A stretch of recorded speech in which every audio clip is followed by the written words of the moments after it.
Hello friends, welcome to Jenifa cooking. நம்ம இன்றைக்கி இந்த வீடியோவில் வந்து ஒரு மட்டன் கிரேவி செய்கிறது எப்படின்னு பார்க்கலாம்.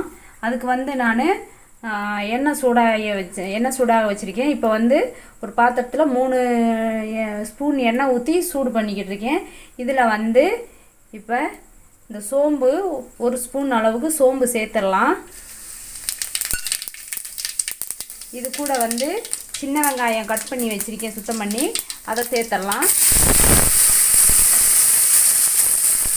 அது கூட வந்து ஒரு கொத்து கருவேப்பிலை சேர்த்துடலாம். இப்போது இதை நல்லா கிளறி விடலாம். நான் வந்து ஆல்ரெடி மட்டன் வந்து இஞ்சி பூண்டு விழுது, சின்ன சீரகம், மட்டன் எல்லாம் சேர்த்து குக்கரில் வேக வச்சு எடுத்து வச்சுட்டேன். இப்போ வந்து அது கலவையெல்லாம் சேர்த்து நல்லா வேக விடலாம். அது எப்படி செய்கிறதுன்னு தான் இப்போ பார்த்துட்ருக்கோம்.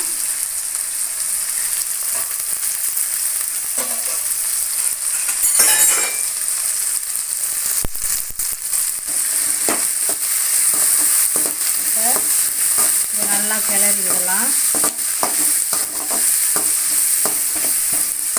இந்த வெங்காயம் வந்து பெரிய வெங்காயம் மட்டனுக்கு கண்டிப்பாக சேர்க்க வேண்டாம். சின்ன வெங்காயம்னா நல்லா டேஸ்ட்டாக இருக்கும். பெரிய வெங்காயம்னா அந்த அளவுக்கு வந்து டேஸ்ட் வராது. இப்போது இது கூட ஒரு 3 பச்சை மிளகாய் சேர்த்துக்கலாம்.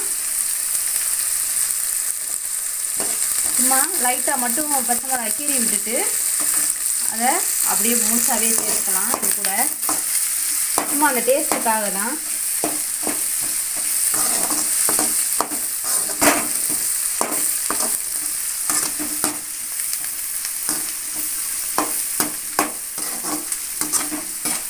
மட்டன் வந்து ஃபஸ்ட்டே நம்ம வேக வச்சு எடுத்து வச்சுக்கிட்டு இந்த மாதிரி செஞ்சோம்னா நமக்கு வந்து டேஸ்ட்டு கொஞ்சம் வித்தியாசமாக இருக்கும், நல்லாயிருக்கும். அப்படி இல்லைன்னா நம்ம வந்து இதை எல்லாத்தையும் சேர்த்து குக்கர்லேயே வந்து இதை மசாலா எல்லாம் ரெடி பண்ணிவிட்டு அது கூடயே வந்து மட்டன் வேக வைப்பாங்க. அதுவும் ஒரு மாதிரி டேஸ்ட்டாக தான் இருக்கும். தனியாக வேக வச்சோம்னா குழந்தைங்களுக்கு வந்து சூப் எடுத்து கொடுக்கலாம், மட்டன் சூப்பு கொடுக்கலாம் குடிக்கிறதுக்கு. அதுக்கு வந்து நம்ம இஞ்சி பூண்டு விழுது, சின்ன சீரகம், கறிவேப்பிலை எல்லாம் சேர்த்து நம்ம வந்து மட்டன் வேக வச்சு எடுத்தோம்னா சின்ன பிள்ளைங்களுக்கு கொடுக்கலாம். அதை நான் வந்து இப்போ இது கூட சேர்க்குறதுக்காக குட்டி சைஸ் தக்காளி, இந்த தக்காளியில் ஒரு 3 தக்காளி எடுத்திருக்கேன்.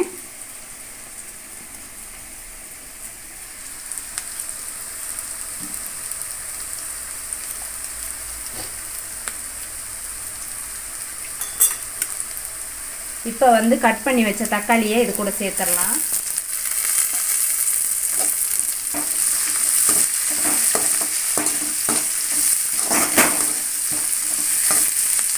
இந்த தக்காளியெல்லாம் நல்லா வதங்கி வரணும், அந்த மாதிரியெல்லாம் ஒன்றும் இல்லை.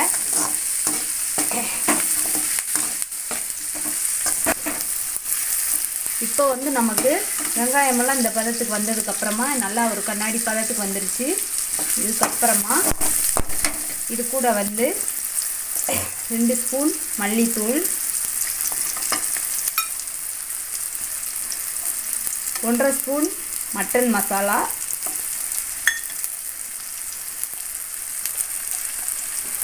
தேவையான மஞ்சள் தூள், அப்புறமா 1 ஸ்பூன் மிளகாய் தூள் சேர்த்துட்டு நல்லா கிளறிடலாம்.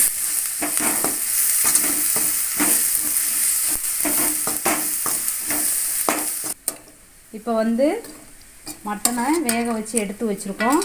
நல்லா எலும்போடு சேர்த்து சூப்பு குடிக்கிற மாதிரி எலும்பெல்லாம் சேர்த்து தான் வாங்கிட்டு வந்து நல்லா வேக வச்சுருக்கோம்.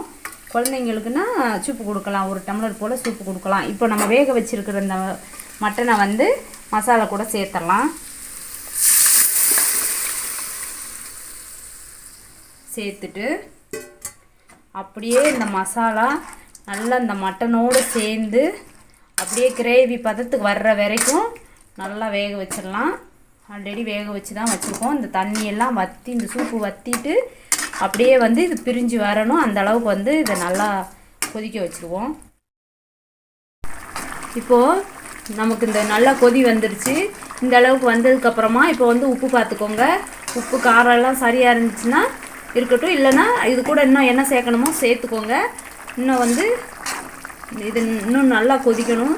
இந்த தண்ணி ஃபுல்லாக வந்து வற்றிடணும் நமக்கு. இப்போ வந்து நல்லா கிளறி விட்டுடலாம். அவ்வளோதான். இந்த தண்ணி இந்த அளவுக்கு வந்து நமக்கு இந்த கிரேவி வேணும் அப்படின்னு நினச்சா சாப்பாட்டில் பிசைஞ்சு சாப்பிட்றதுக்கு நல்லாயிருக்கும். இல்லை இன்னும் இது வந்து சுக்கா மாதிரி வேணும்னு நினச்சிங்கன்னா இதை ஃபுல்லாகவே நல்லா வற்ற வச்சுருங்க. இந்த தண்ணியே இல்லாமல் இந்த எண்ணெய் மட்டும் பிரிஞ்சு வர்ற அளவுக்கு வற்ற வச்சிட்டிங்கன்னா நல்லா சுக்கா ரெடி ஆயிரும். அப்படி இல்லைன்னா இப்படியே வச்சு அப்படியே சாதத்தோடு பிரட்டி அப்படியே சாப்பிட்டுக்கரலாம். நல்லா சூப்பராக மட்டன் கிரேவி ரெடி ஆயிடுச்சு. ஒரு வட்டம் நீங்கள் வந்து உங்கள் வீட்டில் இந்த மாதிரி ட்ரை பண்ணி பாருங்கள். அடுத்த வீடியோவில் சந்திப்போம். பாய்.